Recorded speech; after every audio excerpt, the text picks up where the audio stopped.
మహాలయం, పితృదేవతారాధన. నిజమైన దేవతలు ఎవరు?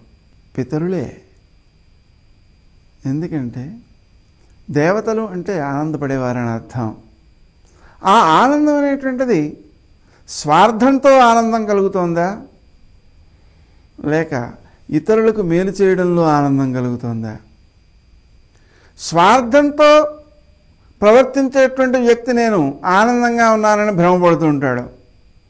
ఇతరులకు మేలు చేయడంతో ఆనందాన్ని పొందే వ్యక్తి సహజంగా ఆనందాన్ని పొందుతుంటాడు. ఈ రహస్యాన్ని మనం గుర్తించాలి.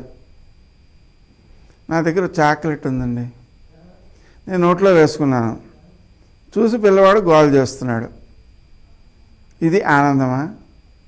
చేతిలో చాక్లెట్ ఉందండి, ఆ పిల్లవాడు చేతిలో పెట్టాను, వాడు తింటున్నాడు ఆనందంగా.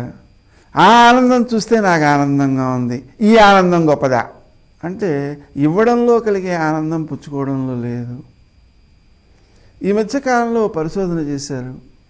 ఆ పరిశోధనలో పీనియల్ గ్లాండ్ విడుదల చేసేటువంటి హార్మోను ఒక ఆనందాన్ని ఉత్పత్తి చేస్తుంది అని గుర్తించారు.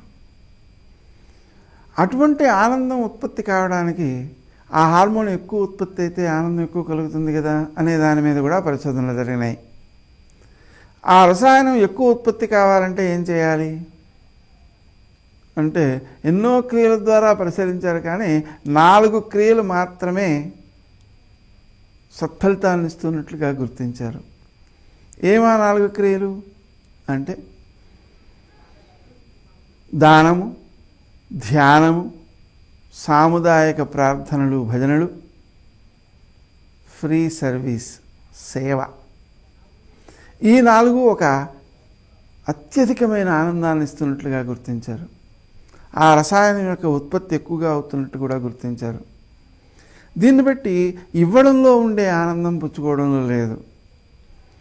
మనం పితరుల నిమిత్తం ఇచ్చినది ఏదైతే ఉందో అది మనకు అనుభవయోగ్యమైన సంపదనిస్తుంది.